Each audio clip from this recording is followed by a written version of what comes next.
श्री शिवाय नमस्तुभ्यम, हर हर महादेव। एक लोटा जल सारी समस्याओं का हल। इसीलिए सभी लोगों को प्रतिदिन स्नान करके एक लोटा जल मंदिर में अवश्य समर्पित करें, क्योंकि अगर एक लोटा जल बाबा को समर्पित करोगे तो एक लोटा जल संवारेगा आपका कल। इसीलिए सभी लोगों को एक लोटा जल अपने घर से ले जाकर मंदिर में अवश्य शिवलिंग पर समर्पित करें और उससे थोड़ा सा जल बचा करके आप अपने घर ले आएँ। इससे आप अपने घर में छिड़काव कर सकते हैं, इससे सारे काम आपके बनेंगे।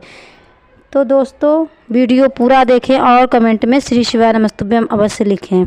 आज हम बताते हैं रविवार को शिव जी पर क्या उपाय करें जो कि आपकी सारी मनोकामना पूर्ण हो जाएंगी।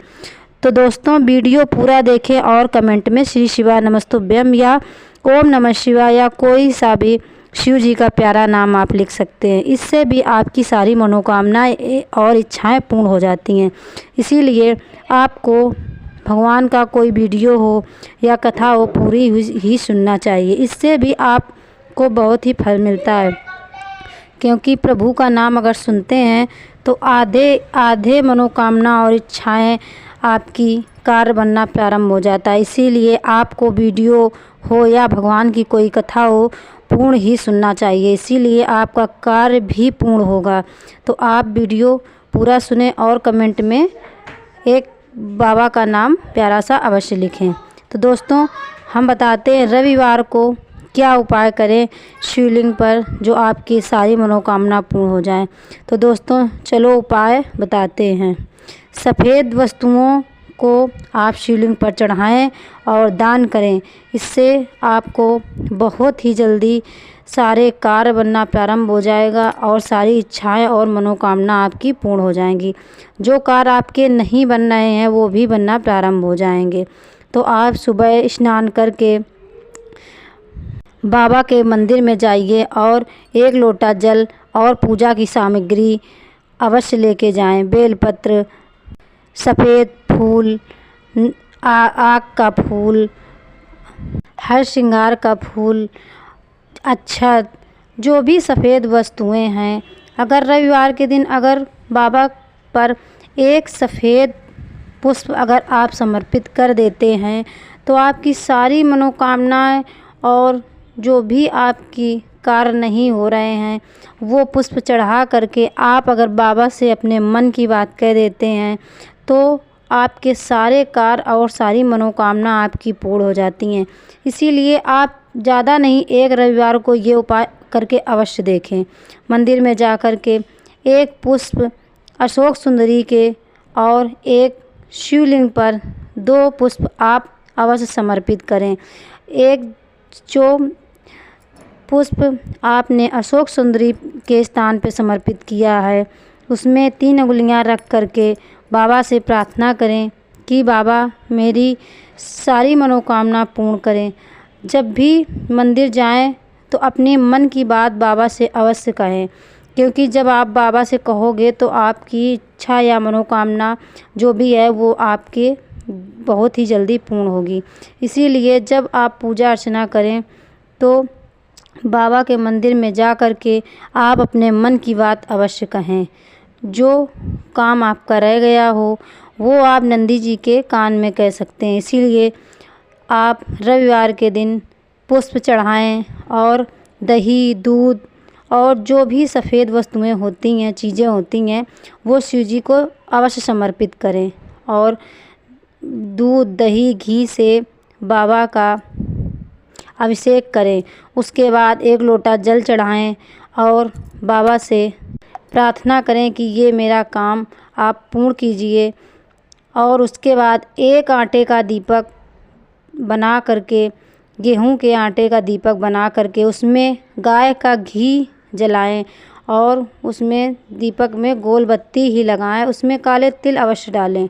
इससे भी सारी समस्याएं, धन संबंधी जो समस्याएं होती हैं वो भी दूर हो जाती हैं। इसीलिए दीपक मंदिर में अवश्य लगाएं। उसके बाद आप श्री शिवाय नमस्तुभ्यम या ओम नमः शिवाय का 108 बार जाप अवश्य करें। जब मंदिर जाएं तो जब मंदिर में पूजा पाठ करें उसके बाद जो दीपक जलाएं, दीपक जब तक ठंडा ना हो तो आप ज़्यादा नहीं तो थोड़ी देर मंदिर में पूजा पाठ करने के बाद अवश्य रुकें, क्योंकि मंदिर में थोड़ी देर बैठना भी चाहिए। ये नहीं कि आपकी पूजा पाठ हो गई आप वहाँ से तुरंत आ जाएं। आप 2 ही मिनट बैठें और श्री शिवाय नमस्तुभ्यम का आप जाप करें। इससे भी अगर बाबा के यहाँ आप थोड़ी देर बैठोगे तो बाबा आपके यहाँ बहुत देर आएंगे। इसीलिए आपको बाबा के मंदिर में बैठना भी है थोड़ी देर और श्री शिवाय नमस्तुभ्यम का जाप अवश्य करना है। जब आप घर पे आएँ तो जो अशोक सुंदरी के स्थान पे आपने पुष्प चढ़ाया था वो पुष्प आप ले आएँ और एक बेलपत्री भी आप अपने घर ले आएँ।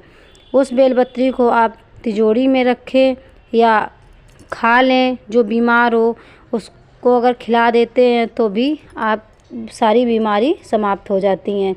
और जो वो पुष्प है वो आप अपने जेब या पॉकेट या रख सकते हैं। इससे भी धन संबंधी सारी समस्याएं दूर हो जाएंगी।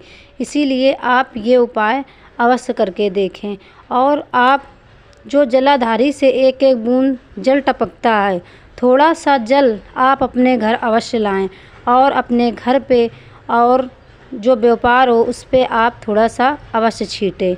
इससे भी आपके व्यापार में और आपके घर में कोई बड़ी बीमारी या कोई निगेटिव ऊर्जा नहीं प्रवेश कर पाएगी। इसीलिए आपको थोड़ा सा जल मंदिर से अवश्य लाना है। जब भी मंदिर जाएं आप थोड़ा सा जल अवश्य लाएं। इससे भी आपके सारे काम बनना प्रारंभ हो जाएगा। तो आप ये उपाय अवश्य करें। और जब भी आप पूजा मंदिर में करें तो ये विशेष ध्यान रखें, हमने ये अपनी सारी वीडियो में बताया है कि शिव जी की पूजा और अर्चना आप दक्षिण में बैठकर ही करें। इससे भी बहुत ही बड़ा फ़र्क पड़ता है। आपने कहीं बैठकर पूजा कर ली और बाद में कह दिया फल नहीं मिला, तो आप ये बहुत विशेष ध्यान रखें कि अगर कोई पूजा कर भी रहा है तो उसको कर लेने दें और उसके बाद आप दक्षिण में बैठकर ही पूजा अर्चना करें। इससे भी बहुत ही फ़र्क पड़ता है। अगर आप दक्षिण में देखना 2 दिन ही आप बैठकर पूजा करोगे और बाबा कितनी जल्दी स्वीकार कर लेते हैं। इसीलिए आपको दक्षिण में बैठकर ही पूजा करनी है। जो आपकी मनोकामना रह भी गई हो तो वो आप नंदी जी के कान में या जो माँ पार्वती का हस्त कमल होता है उस पे चंदन की 7 बिंदियाँ, लाल चंदन से 7 बिंदियाँ लगाकर और शिव जी से अपने पार्वती जी से अपने मन की बात कह सकते हैं। तो पार्वती जी शिव जी तक आपकी बात अवश्य पहुंचाती हैं। इसीलिए आपकी सारी मनोकामना पूर्ण हो जाती हैं। इसीलिए आपको वो 7 बिंदी अवश्य लगाकर शिव जी से प्रार्थना अपने मन की बात अवश्य कहनी है। इससे देखना कि आपका कार्य कितनी जल्दी सफल और पूर्ण होता है। तो ये विशेष ध्यान रखें कि दक्षिण में बैठकर ही शिव जी की पूजा अर्चना करें तो बहुत ही जल्दी फल मिलता है। और अगर मंदिर में कहीं बेलपत्री हो तो उसके नीचे आप एक दीपक प्रदोष काल में अवश्य जलाएं। इससे भी प्रदोष काल में सारे देवी देवता उसके नीचे आते हैं। इसीलिए आपको माँ पार्वती और शंकर जी प्रदोष काल में बेलपत्री के नीचे अवश्य आते हैं। इसीलिए एक दीपक आपको बेलपत्री के नीचे अगर 2 दिन ही लगा दिया, आप देखना इसका फल आपको अवश्य मिलेगा। क्योंकि भगवान सारे देवी देवता बेलपत्र के नीचे प्रदोष काल में अवश्य आते हैं। इसीलिए आपको बेलपत्री के नीचे भी एक दीपक अवश्य लगाना है। दीपक जो हो वो गेहूं के आटे का होना चाहिए और उसमें भी गोल बत्ती का प्रयोग करें और गाय के घी का प्रयोग करें। जो और